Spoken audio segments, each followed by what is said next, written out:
Hello and welcome to everybody on Cloud Fitness. So in today's video, we are going to talk about what exactly is Databricks File System, what is DBFS, how do we use it, should we use it or not. So that will be our topic of discussion for today.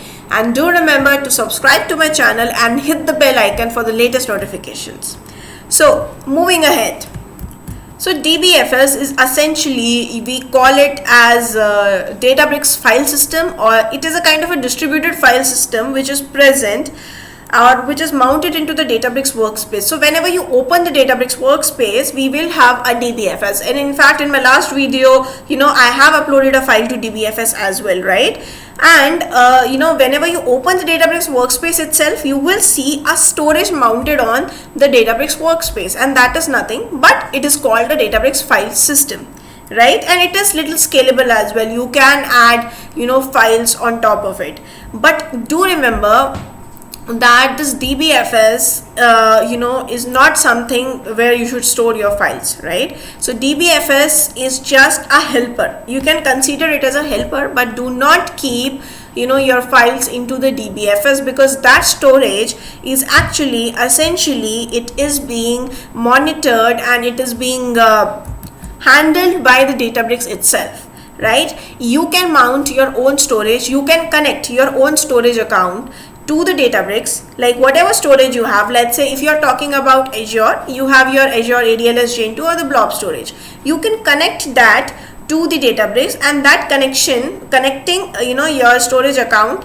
to the Databricks is called mounting. So you can mount your own storage account to the Databricks, and then you can keep your files in your own storage so that you have a better control over it. If you want to delete it, you want to keep it, whatever you want to do it, you can do it, right? So try not to store anything in your DBFS, right? So that is the main thing. And then coming on to the DBFS part, right? So now when let me in fact go to the portal now to show you. So if you see, if I go to this data tab, like let me open this part. So if I go to this data tab over here, now you will see that you have two options, database tables and DBFS. So two things are there, right? Now database tables, we'll talk about it later, no need right now. So when you go to the DBFS, you will see that by default it has some folders. So few folders are actually created by me as well. So for example, this delta demo, this foo bar, so these are the folders which are created by me, but few folders come by default. So for example, this FileStore folder comes by default, right? So we will talk about these folders now. If I go back to my PPT, so you have seen how DBFS is, right? DBFS is, right? Now this is FileStore. FileStore folder, you have seen that it comes by default. Now this FileStore is nothing but whenever you want to import the data, you basically import it in the FileStore. We have done it even in our previous videos, right? So imported data files, if you want to import any data, and if you have any generated plots, and if you want to upload any libraries, you can do it in the FileStore. And then you have another location which is Databricks and -datasets. You might have seen me using these datasets very often, right? Because these are the default few datasets which are provided by Databricks. Databricks have provided these sample dataset. It has your New York taxi dataset, it has your loans dataset, it has your population dataset, it has your, it has like multiple datasets are present here. You can use those datasets and play around the data. So if you are new to Databricks, use these datasets. These datasets are free of cost. These are already present in multiple formats. These are given by the Databricks itself, and these are always there, right? Now let me go back. Now in fact, even moving on to the portal, I will also tell you about this Databricks results. So if you remember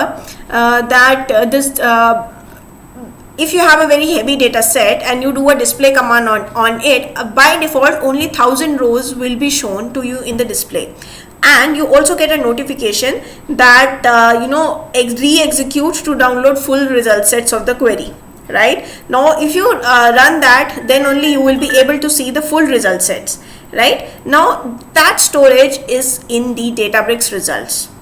Similarly, you have something called as user Hive warehouse. So this is also a location where basically if you are trying to develop non-external Hive tables, then data and metadata are stored in this user Hive warehouse. So let me go back to the portal and show you again the data part of it.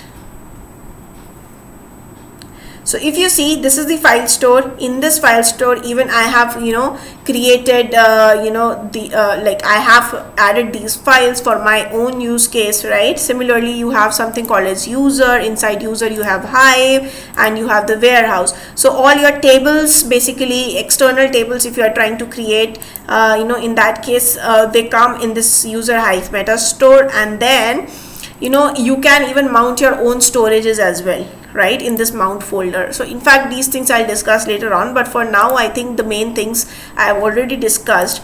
So let me go back to this DBFS and start my cluster so that I can explain you a bit more. Okay, you can access file system using magic commands such as %fs or ss. So in fact the Databricks notebooks for which I have started the cluster right now will explain you the same thing. Your root folder is DBFS, and how to access that root folder is the question right now. I will show you how you can access your Databricks file system, how you can access DBFS, right? There are multiple ways in which you can do it. You can do it using your %fs command. You can do it using %sh command. You can do it using DBUtils.fs. So Databricks utilities also. So you might have seen me doing it in my previous videos. I was using dbutils.fs, .ls. I was using this command specially, and I told you that I will be explaining this in my upcoming videos, right? So this is what it describes. So let me go back to the portal. Now while the time it is running, the cluster is running, I will show you different file how I am listing. Okay, so here you go and see that %fs. Now %fs is another way in which you can list a file which is present, right? Now if let me go back here to this particular path, right? DBFS temp. Let me go here. In fact this is the temp, and then -csv, and then you have these files. So if you can see, I have some data over here. I have some data at this particular location, right? Now if I want to read any file, so let's say I want to read this particular file. So this is present in the DBFS, right? If I see, and if I say copy path, you will see these two options. One is for the Spark API format, one is for the file API format, and there is a very minute difference. Here it is DBFS : here there is no colon in the file API format. So if I go back here, you will see that there is no colon present here. Basically this is file system, right? It is a file API. That is why you have to copy this path only. You have to copy here file API format, because this is not a Spark API format. You are using file API format, right? You are using %s. So whenever you use such kind of case, whenever you use %fs, %sh, in that case you are always going to use file API format. So you are going to copy this, and then if you go here, you are going to do %fs, which is file system. ls basically means list, right? List the files present at this particular location. This location is the same which you have copied from there. So this is how you read the file present in the file format, right? And similarly it goes for sh as well. So I told you both lfs and sh are the file formats, right? So in that case you are going to use file formats, and lx is basically list the files. Similarly, you have something called as import OS, right? Using this import OS, you can list the directories which are present at this particular location. So DBFS temp. Now all this is a file system, right? So let me just run it one by one. So if I run this, the very first command, you will see that you are actually able to list the files which are present here. Similarly, if I'll run command 5, if I'll run command 6, in all these scenarios you will be able to list the files. So it depends on your choice which method you actually want to use, right? It depends completely on you which method you want to use. You can go for anything here. Now you can see that in DBFS temp folder I have these files present, right? If I go back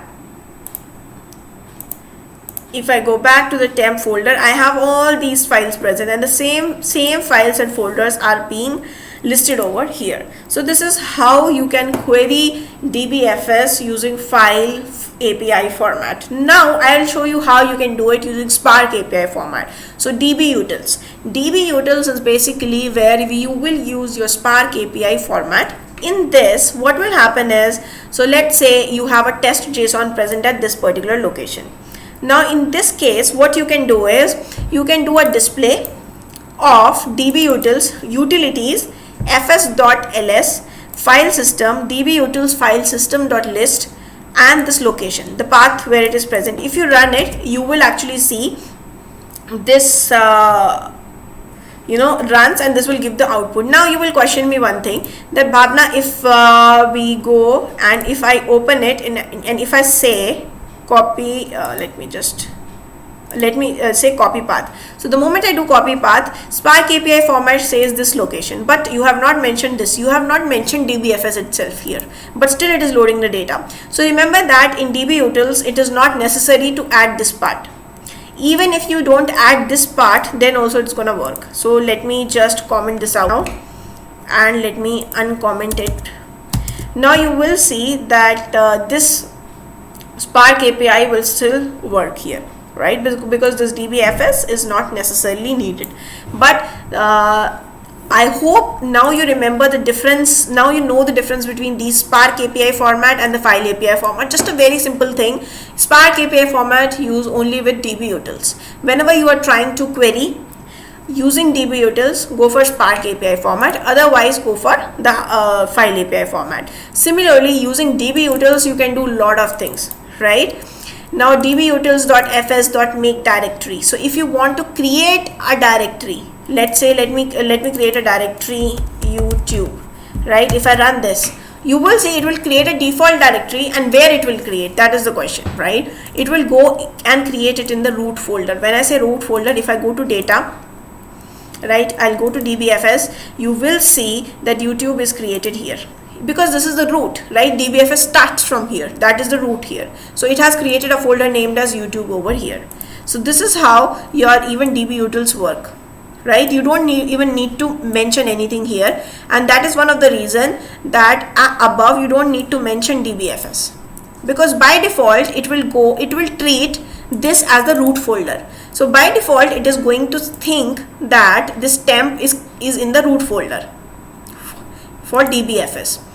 But for the file system, you need to explicitly specify. Now similarly, in this YouTube folder, if I want to create a file and add a text to it, now in that case I can simply write dbutils.fs.put. Put means just add this file. Let me copy YouTube, because I'm just saying here that I have a folder, create a text file over here, and add this hello world in that file. So now if I run it, you will see that this file is created, and I will go back to YouTube. Now you will see this baz.txt is created, and if I try to list the content, dbutils.fs.head, like if you are familiar with the Unix, then in that case it's very easy for you. Put head, these are all the Unix commands. Now dbutils.fs.head, and then I am going to query this particular file. The moment I query this file, you will see that it will give hello world as an output, because it has printed what are the content, what is the first line. Head basically means the first line, what is the first line, and there was only one line in that file. Now similarly, you have something called as like rm-r. So this is a file system utility basically. Now in this file system, if you want to remove anything, then in that case you just use rm-r. It is same as Unix. So in Unix also you write something rm-r to recursively remove. So in a folder, if there are multiple files present, or in a folder if there is another folder and inside that there is a file, to recursively remove everything, you just do this. So I have a folder, so you can see I have set fs rm minus r, so it's going to remove the data. Similarly, now if I want to list, right, what is present inside it, now you see what I have done here is I have removed, right, I have removed that folder itself, and then I'm trying to say in command 13 that list me what is present, but now I got an exception, file not found, right? It is telling me that the file is not present, and of course it is not present because I have removed it, right? So these are the things that you need to take care, you need to understand.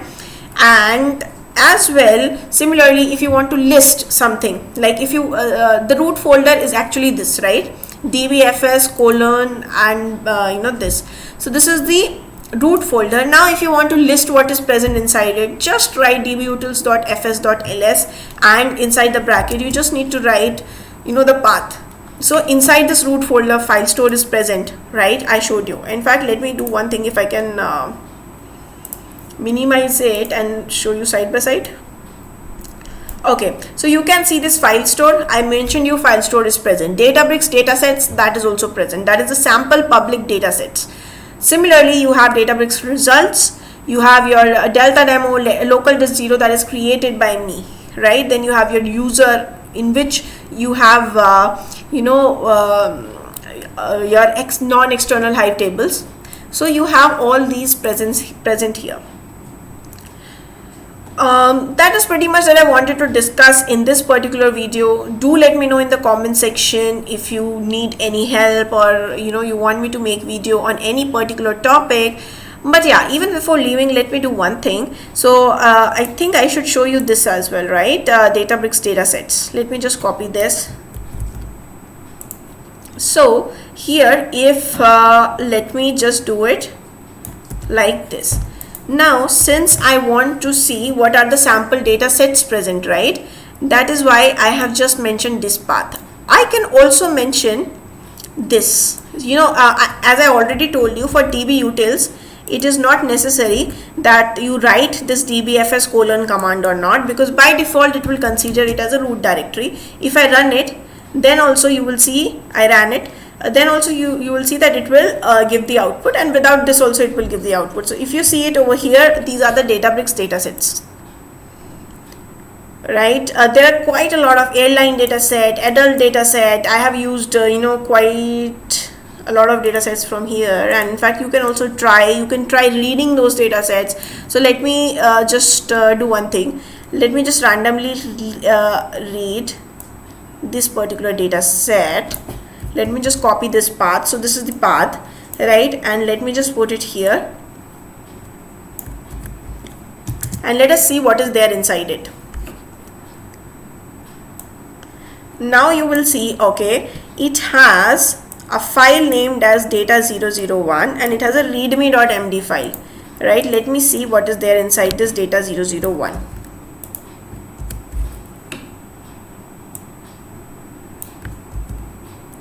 Let me just paste it here and just run it.